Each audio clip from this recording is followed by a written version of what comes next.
Hi అండి. నేను doctor Sreeja, గైనకాలజిస్ట్‌ని. అయితే ఈరోజు మనం చాలా మందికి వచ్చే ఒక ప్రాబ్లమ్ గురించి డిస్కస్ చేసుకుందాం.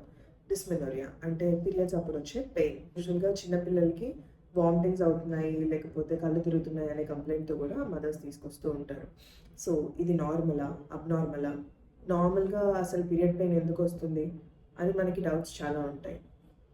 ఒక విషయం తెలుసుకుందాం. అసలు పీరియడ్ పెయిన్ ఎందుకు వస్తుంది అని అంటే మన బాడీలో ఒక సబ్స్టెన్స్ రిలీజ్ అవుతుందనమాట. దాన్ని ప్రాస్టాగ్లాండిన్ అని అంటాము. మనం తట్టుకునే అంత స్టేజ్‌లో ఉన్నప్పుడు ఇది నార్మల్ అనుకోవచ్చు. మనం తట్టుకోలేని పరిస్థితుల్లో సివియర్ క్రాంప్స్ అని అంటాం. ఇలాంటి సిట్యుయేషన్‌లో వామిటింగ్స్ అవ్వచ్చు, కళ్ళు తిరుగుతున్నట్టు అనిపించొచ్చు.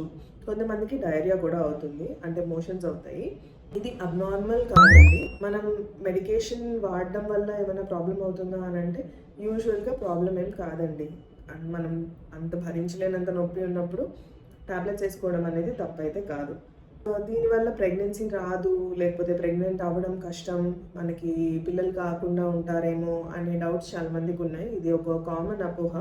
మరీ సివియర్‌గా ఉన్నప్పుడు మాత్రం ఖచ్చితంగా డాక్టర్‌ని సంప్రదించండి. మీ అంతట మీరు మెడికేషన్ అయితే తీసుకోకండి. అంటే దానికి మెయిన్ రీజన్ ఏంటి అనేది కూడా మనం ఒకసారి చూసుకోవాల్సి ఉంటుంది. మనకి ఇంట్లో ఏం పద్ధతిలో పెయిన్ తగ్గించుకోవచ్చు. హాట్ వాటర్ బ్యాగ్స్ దొరుకుతాయి. ఆ హాట్ వాటర్ బ్యాగ్స్ పొట్ట మీద పెట్టుకోవడం, వీపు మీద పెట్టుకోవడంతో కొద్దిగా రిలీఫ్ అయితే ఉంటుంది. అండ్ కాఫీ అవాయిడ్ చేయడం బెటర్. కాఫీకి ఏంటంటే ఇంకా కొద్దిగా కాంట్రాక్షన్స్ క్రియేట్ చేస్తుంది అనమాట. కాఫీ స్టిమ్యులెంట్ అది. ఒమేగా 3 ఫ్యాటీ యాసిడ్స్ హైగా ఉండే వస్తువుల్ని మనం తీసుకోవడం బెటర్ ఆప్షన్. నట్స్‌లో ఏంటంటే flax seeds, walnuts, chia seeds వీటన్నిటిలో కూడా ఒమేగా 3 ఫ్యాట్స్ పుష్కలంగా దొరుకుతాయి. ఇంకొకటి ఆకుకూరలు, గ్రీన్ లీఫీ వెజిటబుల్స్ అంటాం కదా. కొన్ని ఫిషెస్ ఉంటాయండి, సార్డీన్స్ అని, మ్యాక్రెల్ అని.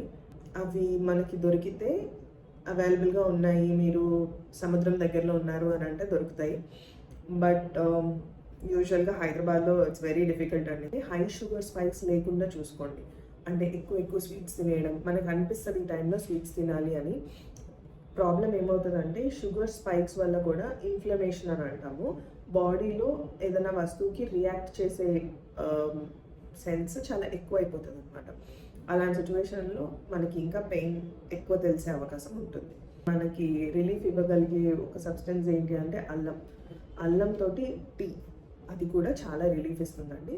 సో అల్లం టీ కాకుండా మన దగ్గర ఇంకొక ఆప్షన్ ఏంటి అని అంటే క్యామమైల్ టీ అని ఒక పువ్వుతోటి చేసే టీ ఉంటుంది. అది మీకు ఇప్పుడు బయట సూపర్ మార్కెట్స్లో కూడా దొరుకుతుంది, ఆన్లైన్లో కూడా అవైలబుల్గానే ఉంటుంది. సో ఎస్, అది కూడా one of the teas that can reduce inflammation. ఒక్కొక్కరికి ఒక్కొక్కటి సెట్ అవ్వచ్చు. సో మీకు ఏం సెట్ అవుతుందో మీరు ట్రయల్ అండ్ ఎర్రర్ తోటి తెలుసుకోండి. Thank you.